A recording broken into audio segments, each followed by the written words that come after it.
welcome to another episode of the Always Be Testing podcast. We're here live in Austin, Texas with Jordan Koene. Yes, thank you. I'm excited to be here. Good to see you, man. Back in Texas. It's been a moment. Yeah, We're doing this. We're doing it. We've done a few live on the digital interwebs, but now we're in the flesh, which is way more fun. Yeah, we have. Yeah, it has been a while since we've done this in person, so it's good. It's good to do something real and in person versus the video recordings that we typically do. So yeah.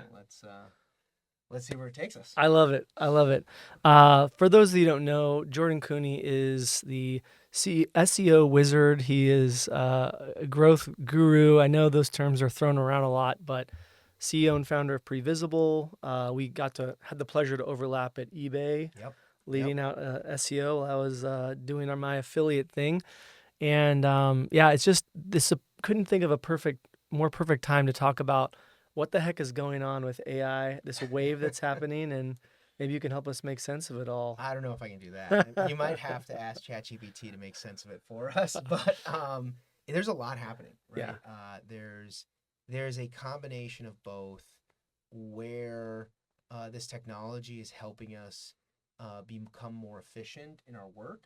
Like there's the whole work management component of how AI is just making SEOs and digital marketers just like so much more rapid at vibe coding, building your own reporting, building your own dashboards. And there's a whole hype trend around that, right? Like there's a whole hype trend around like, do we need to buy software? Do we need to buy technology anymore to help us do our jobs? And there's a whole hype cycle around that. But then there's the reality that this is now a new acquisition channel. This is like a real channel for finding customers, users, and there's a lot, and SEOs are known for this. They're known for being,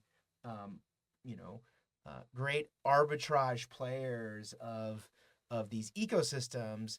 And I was careful not to use the word spam, but like garbage men. They've been known to like hack these systems, and I think we're in a very pivotal moment right now where organic is being tested today in terms of what it is and how we go about the mechanics of acquiring users through this organic channel. Yeah. So much going on right now. What do you think is the one thing that you're sort of directing people to, brands and businesses that are trying to figure this whole thing out and keep up with all that's happening with trying to get rankings in LM, trying to address, core SEO things that are still really important, and maybe not focus as much on the things that are less important now. How are you kind of like counseling people in this world? Like, what is it starting to look like for you? Well, the first thing is that the data is not the same. The data is a totally new set of requirements for the input factors of what is organic, as well as the business KPIs that we're so used to like connecting to in organic are broken. Yeah. Right. So let's start with what's broken. Traffic is broken today. So traffic is broken, and by virtue, when we connect that back to business KPIs like revenue or new user acquisition or app downloads or any of these like business numbers where there's a transaction of data information or sales and conversions, like that connection point of like traffic to these business KPIs is busted. It is busted because it's no longer a traffic game. Organic is not a traffic game, and the sooner we think about reinventing the way we measure the baseline of conversion, the sooner we will be at being better at managing and measuring this channel. We can talk a little bit about what that is a little later on. But the other component that is quickly become, I like to call it mystery meat, but like it is a black hole of what is what we traditionally would do in the organic space, which is rank tracking. So understanding our position in this somewhat confined ecosystem of rankings, that is like gone because there are no more rankings. There are responses. We've gone from a rankings world to a response world. And in a response world, we have to rethink the way we measure what it is and where we show up. We're now choosing where to place billboards on a highway or a busy intersection versus choosing how to place bets in a search ranking position.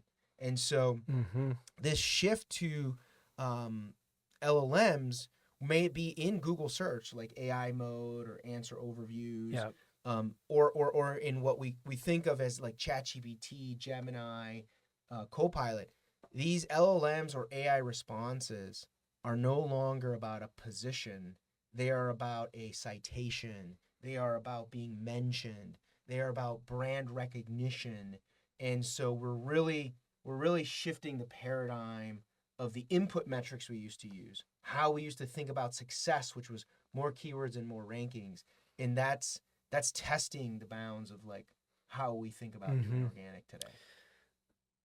So suffice to say, the zero click exposure impression view is kind of taking over a lot of how you look at measurement. Is that a reasonable claim? Yeah, it's absolutely a reasonable claim. I mean, zero click, I think, is too narrow minded today, though, right? Because zero click in its kind of construct is really about still thinking about a world where there's rankings.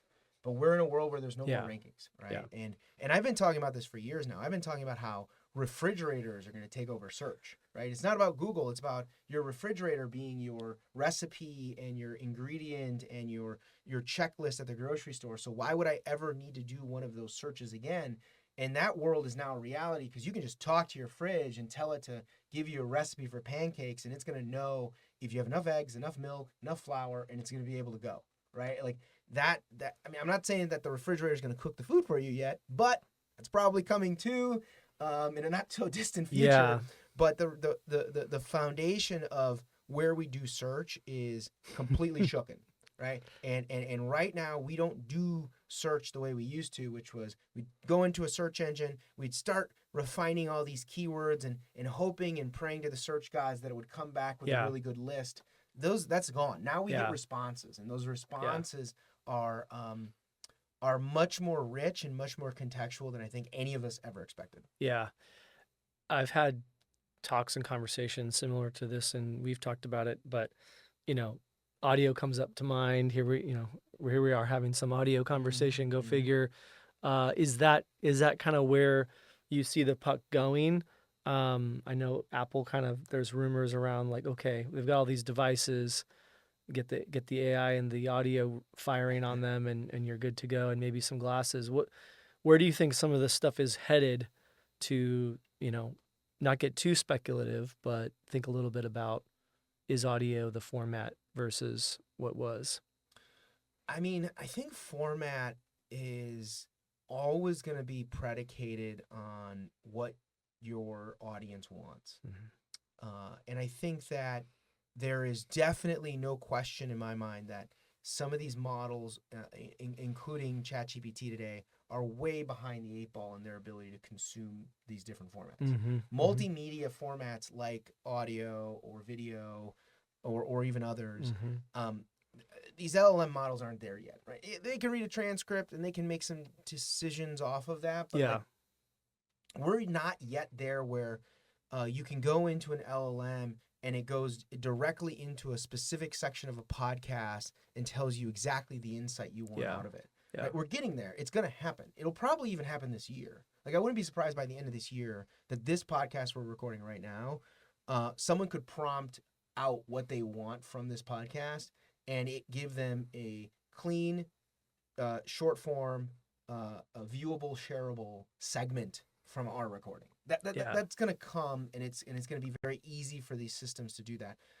Now, here's the reality: the thing that we all keep forgetting is that audience matters, and your audience is really the key indicator as to what media type you should be using, why you should be using it, do they engage with it, Yeah. and it's never been a single media type universe. No. we've No. thought we think about it that way because we're such channel marketers, Yeah. but it's not. And you need to be able to invest in all these different forms and define what the user's expectation Yeah. is in those forms.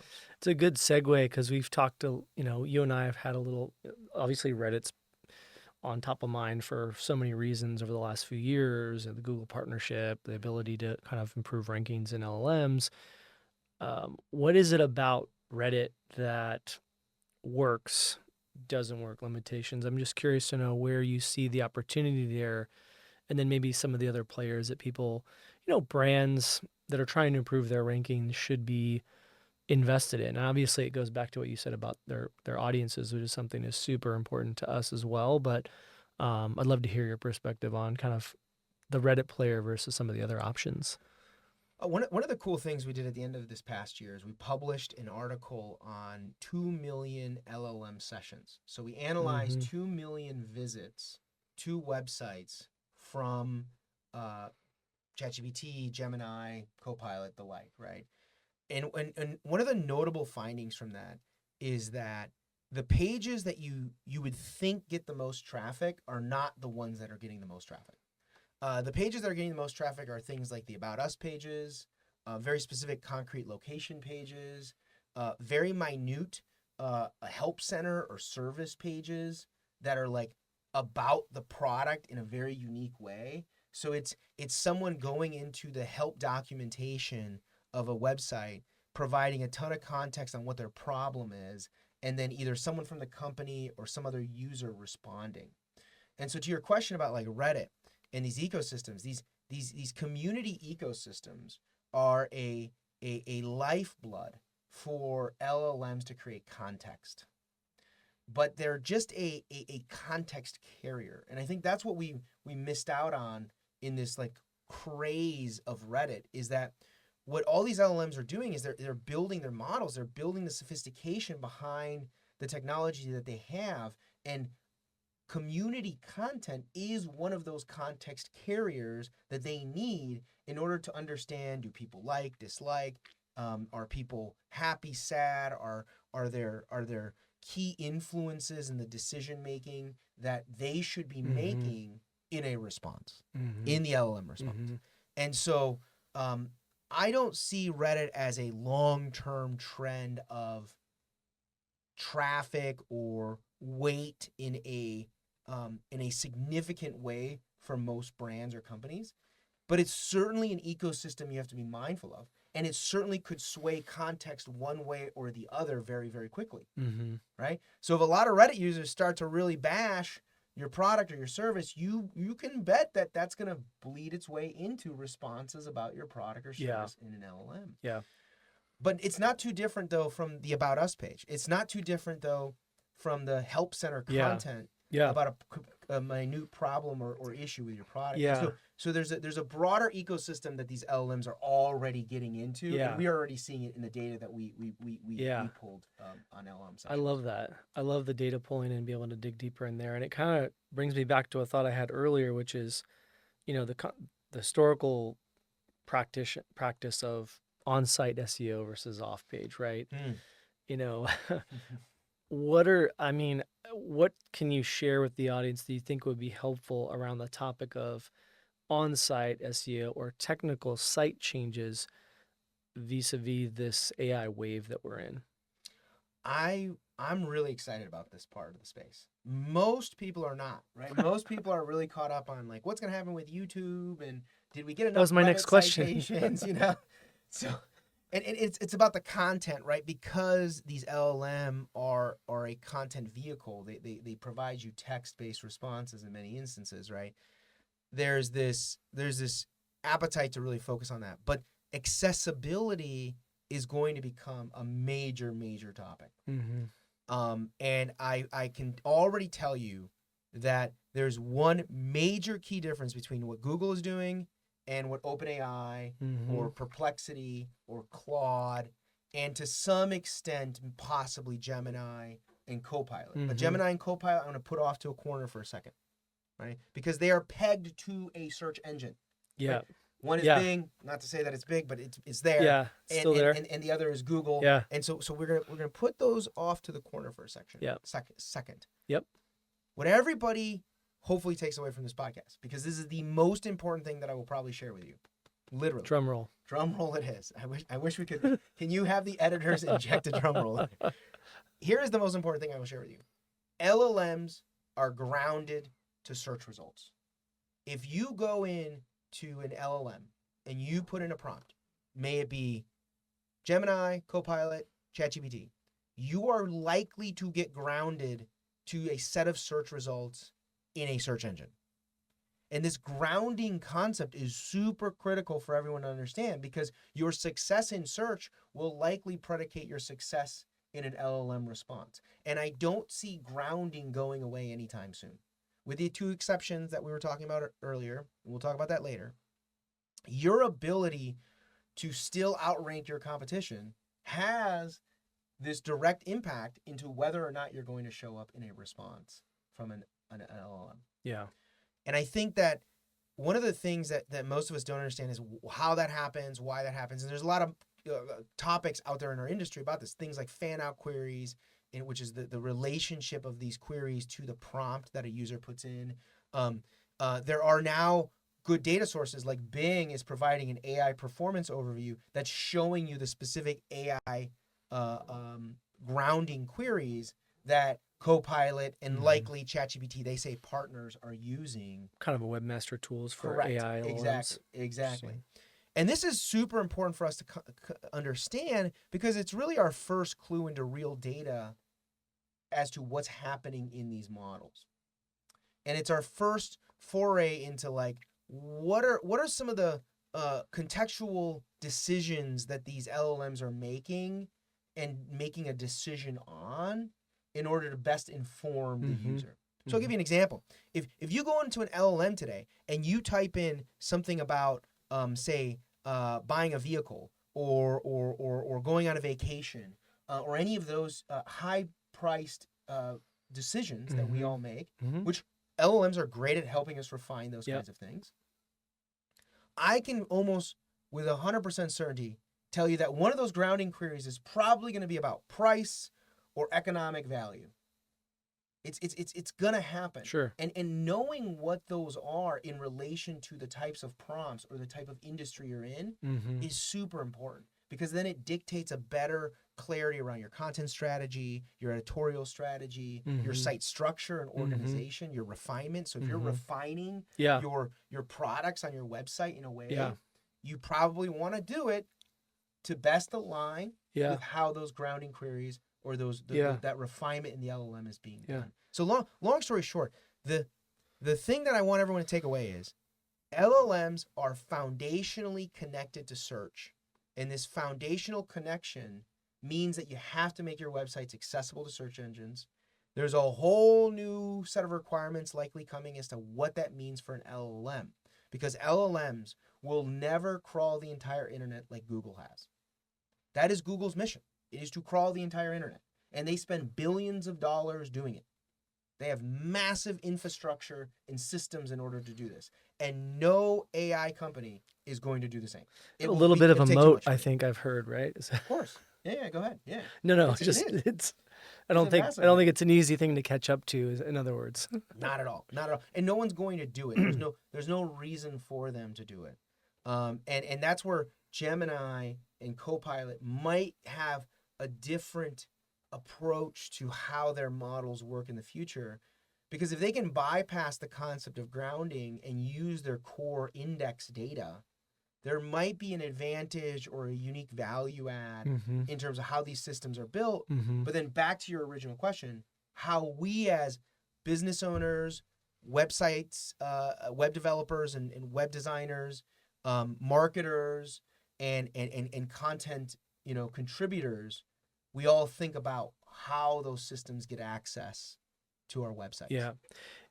If you're OpenAI, just as an example, and you're not as anchored on the search engine for that access, if you will, for those that are not as familiar with kind of how the players are drawing from data, how does that player work on it versus a Gemini when it's not maybe as it obviously doesn't have its own um, engine yet as much as Google Right. does.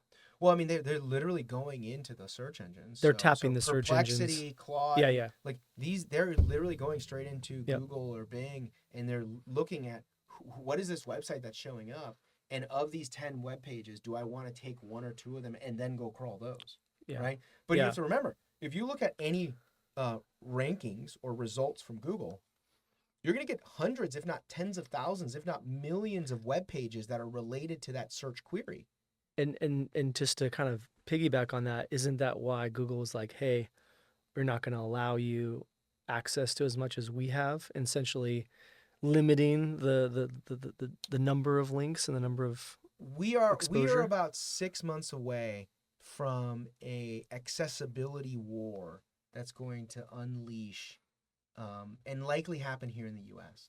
Because this isn't just about accessibility of a massive conglomerate search engine to all these AI models and them not wanting or limiting how they pull their search results. Mm-hmm. That's one accessibility component. The other one is many of us have brands and work at established brands, or we work at an agency that supports brands, and our brands have a whole bunch of content and context, and we are going to want to limit or choose what they use. And that's also going to become a Mm-hmm. huge predicator. I know that there's major brands right now, you know, Fortune 100 brands that are sitting down going, I don't know if I want ChatGPT using my Yeah. financial models content, and I don't know if I want a Gemini to be using my healthcare summary sections. I'm Yeah. nervous about this, and so I'm just gonna block them entirely Yeah. and prevent any models from training, accessing, or using my content. And so there's a whole accessibility war Yeah. coming, and right now Yeah. it is a heavy investment for Yeah. big tech to like manage and regulate, Yeah. and there is no like, oh, just put this one little thing in the tags and it's going to stop the LLMs from crawling you. Yeah. Cat and No, mouse not at game all. will continue. Cat and Didn't mouse game. Cloudflare come out as a selling point to really push that they Yes, could help yes. throttle that? Cloudflare came out with some nice articles and some nice messaging around how to Yeah. manage that and regulate. I think that they're going to become a player as well as a bunch of others in Mm-hmm. helping companies think about regulating how models, LLMs, or AI Mm-hmm. companies access their information. And Wow. remember, this is only going to get democratized beyond the core LLM models that exist. Think about a future that's 2 to 3 years away from now, where all of a sudden there's a whole bunch of AI models only dedicated to healthcare, only healthcare, and they're just running around scouring the internet for information just about healthcare. And so like that's a reality, right? Like I think that these things are going to become highly verticalized as well, and you're not just going to be thinking about ChatGPT Yeah. or Perplexity, these big names in the space.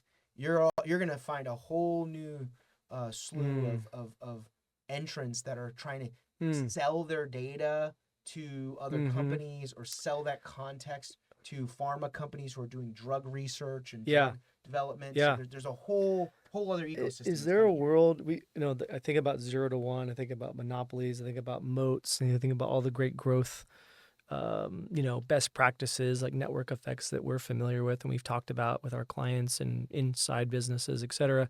Is there a world like with this explosion that you think that we're almost entering like a slightly back to the future beginnings of Web 2.0 when a new technology comes into place, there's a race to adopt it, and there's this like frenzy to figure it out, and regulations are catching up, and competitors are catching up, and what you kind of alluded to. I wonder if there's a world where you kind of reference democratization. We almost go back to that blog world, dare I say, era where it's like a little bit more democratized, and there's less of the gatekeepers of Meta, Google, Amazon. Do you think that's possible? It could happen, or am I being Pollyanna or overly optimistic about what could come? I mean, it could go the other way too. Yeah, yeah, it could. I mean, so here's the existential um, question about what's happening with websites, digital businesses, online businesses, or any brand that needs a digital footprint, right? Like if you need any form of digital presence, which is, in my opinion, 99.9% of companies, there are some that Yeah. don't need it. There's no question. There are Yeah. some that just don't need it. Yeah. They're very, very few. Yeah. But they exist. It's like a stat I recently heard that in the United States, 98% of Americans have a cell phone. But I would love to know the 2%. Like that 2% is a very unique group Yeah. of people. So And the dumb phone owners would be intriguing as well. There's like Hey, a little. I'm just talking about some I know. sort of cellular. I know. There's a whole new Yeah. like generation of people who Yeah. want flip phones. Yeah. That's a different conversation. Yeah. The flip phone, Fair. the Fair. returning flip Coming phone, back. It's coming It's back. coming back. But that's Separate different. episode of the pod. Separate.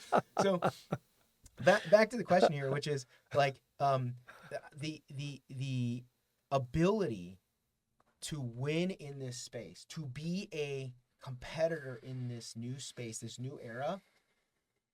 It is a massive change from what Google used to be, because Google gave power to very, very, very small and very, very unheard of brands and companies and businesses. Especially in the early days. In the early days.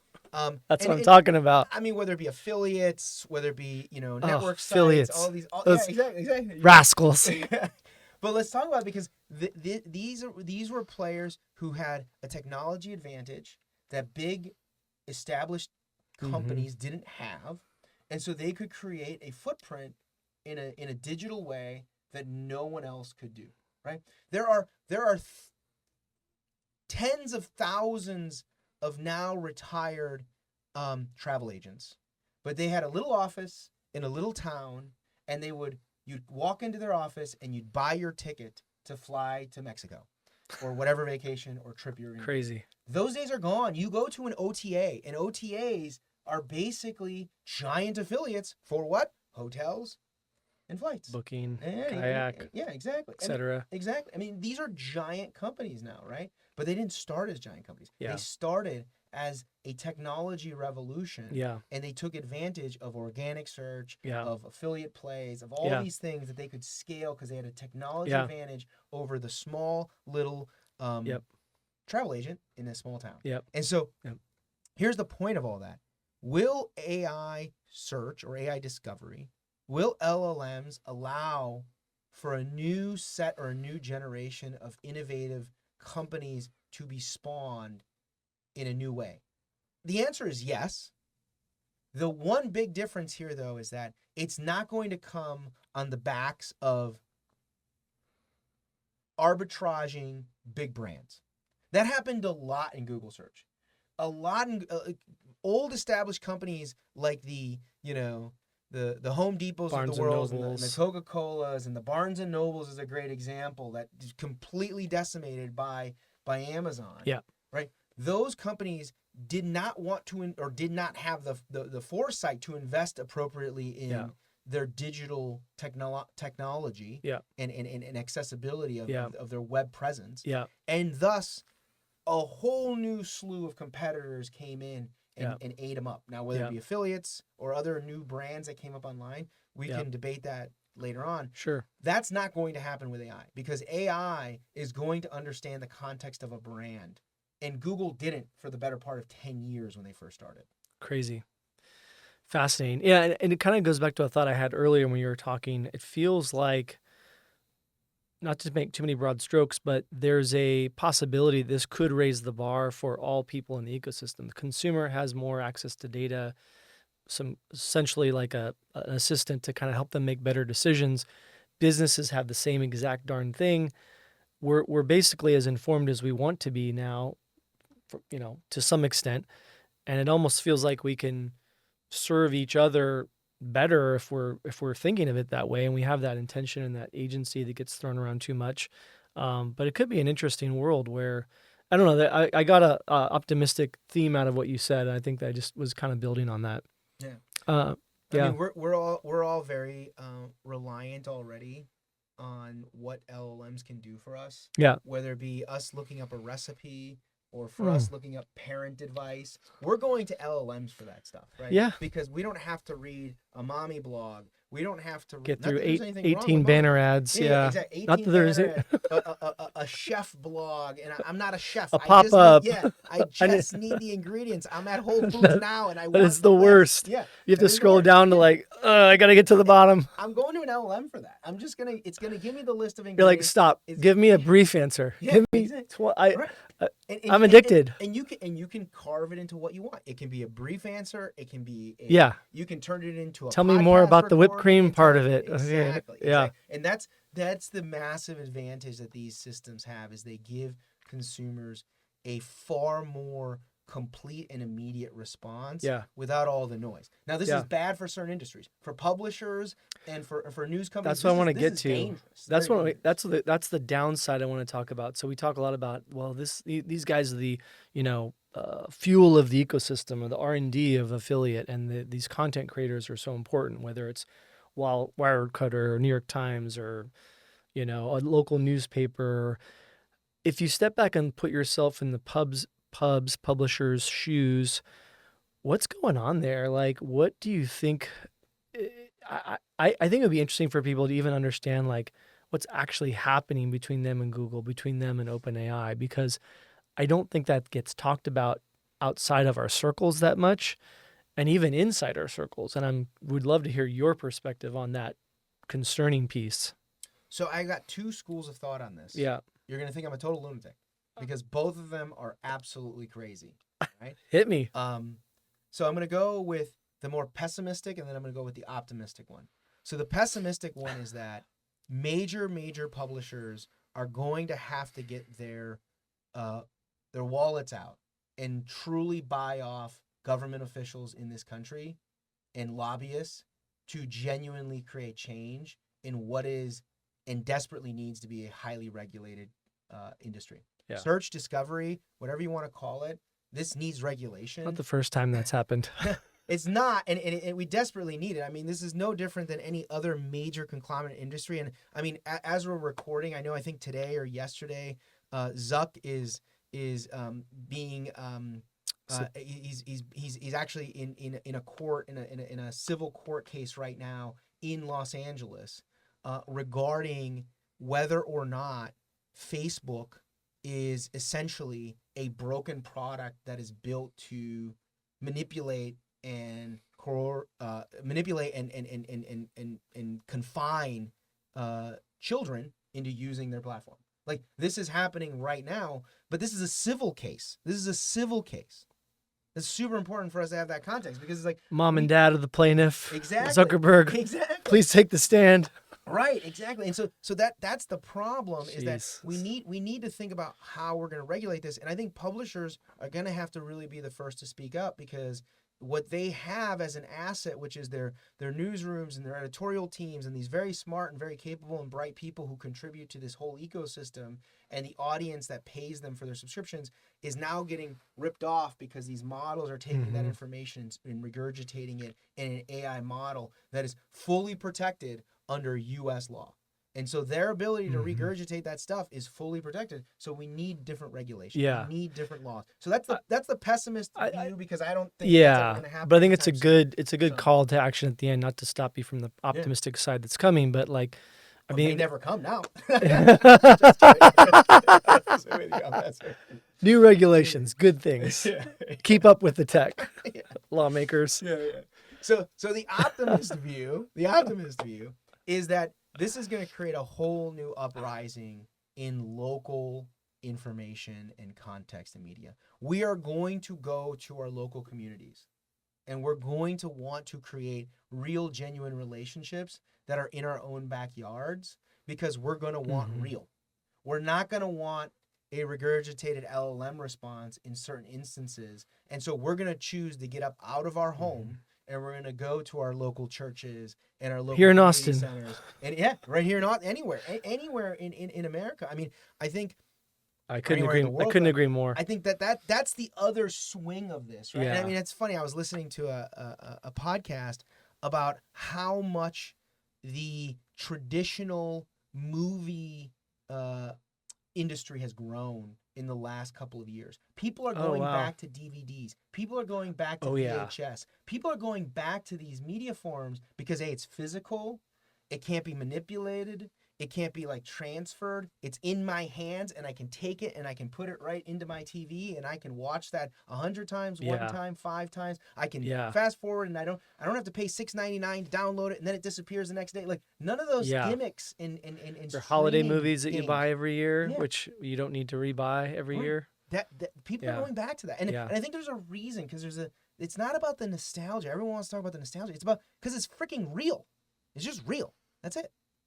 It's real is that hits hard. Yeah, I mean, I've talked for ad nauseum about the lack of trust, and that's such an interesting hit. It's like if something is genuine and legit and you've got your hands on it, you can't question it. Yep. Whereas if it's in the digital world, it can be revoked at any time. Is a Right. very interesting concept that's Yep. fascinating to hear that the rebound in the movie deal.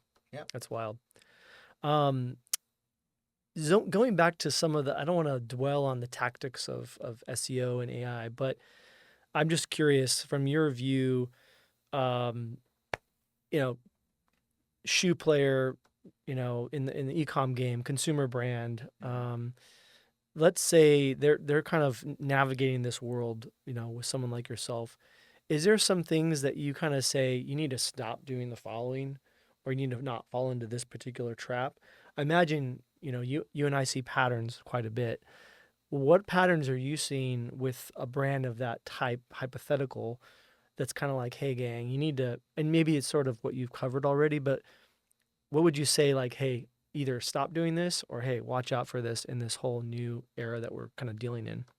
I think that one of the things that most business owners, brands, a lot of agency folks don't realize is that the cheap, fast path has never worked, and it always fails because it crumbles under the stress test of human evaluation. If a human evaluates what you produce, whether it be machine generated content or you paid off hundreds of influencers to promote the crap out of your product, but it's a crap product, it, Well, it doesn't it, pass the it sniff doesn't pass test. the test. It doesn't pass the human test. Yeah. And so I think that we fail to recognize that. I mean, it can. Don't get me wrong. Can it create a quick hit? Can it catapult your initial sales? Absolutely, but it will come back and it Yeah. will haunt you. And I think Yeah. that's one of the reasons why uh, all these LLMs went to Reddit is because they don't want to get gamed. They want to see the real human interaction and discourse of this product being a garbage product or this not being what false advertised, in this Yeah. social media hack that was spun up. Yeah. Like you still have to make a good product. You still have to be genuine. You Yeah. still have to create relationships. I still have to fly to Austin to record in person with Ty because this matters more than any other quick trick hack that I can come up with. This will last Yeah. longer than Yeah. any article that I can spin up with AI Yeah. and send your way. Yeah. I mean, I can't top that. I think that's just put a bow on this thing and call it a day. Let's go eat some barbecue. Let's do Um, it. I anything. Yeah. I mean, we could go on and on. And there's the collision of SEO and affiliate. We obviously are excited and loving that, and so we're digging into, GEO impact on affiliate and how it overlaps with what you're doing. Um, but is there anything like related to that or stuff that you think's coming ahead for 26? I think you kind of gave it to us. Is there anything that you want to point out or call out for the audience that you think is Yeah. interesting? One thing I'll leave everyone with, and I think this is a fun one. It's more personal, right? One of the activities I've been doing a lot more lately is humifying my emails. So my emails are highly AI assisted at this point, right? Whether it's in our Google workspace at work where we have Gemini in there, or in some cases when I have a really important one, I might go to ChatGPT and try to upload a bunch of stuff and really kind of create a refined email. But Yep. when I look at my emails now, I'm trying to be more conscientious of humifying them, making them feel human. Like, Yeah. is this me? Is this the way I would say stuff? Is this Yeah. normally how Jordan Yeah. communicates? You mean you're not just clicking the default option on Not Google clicking, Gmail? no, no, not at all. And Hey, spending time sounds doing, good, pal. yeah. But think about it, because we have our own styles of communication. I have my own style of Yeah. communication. Some people like it, some people don't like it. Yeah. But if everybody starts speaking Gemini email, it's not great. It's not fun. You know, I sent an email yesterday to a friend of mine whose father passed away. So sad situation. I'm not going to deny I needed some help from AI to figure it out. I was Yeah. like, how do I communicate? This is a tough thing Yeah. to share. And it gave me some good ideas. And one of the ideas it gave me, and I wrote the thing myself. This was human written. But one of the things that it gave me was, it gave me the last sentence that I really felt was really good, which was, hey, there's no need for you to respond to this email. I just wanted you to know that I was thinking about you. And that was like, I was like, that's good. That's really good. And that's me. That's like that. I would say that to this person Yeah. if I was talking to them. Yeah. And I so love that. I'm not saying, hey, ditch AI entirely and start writing all of your emails Yeah. manually, Yeah. but spend the time to humify them and Yeah. make them real. That's all. That's beautiful. I couldn't wrap it up any better. Jordan, it's always a pleasure, man. Thanks for Yes. coming. Always. See you Yes. soon, my friend. Thank you. Thanks, everybody. all.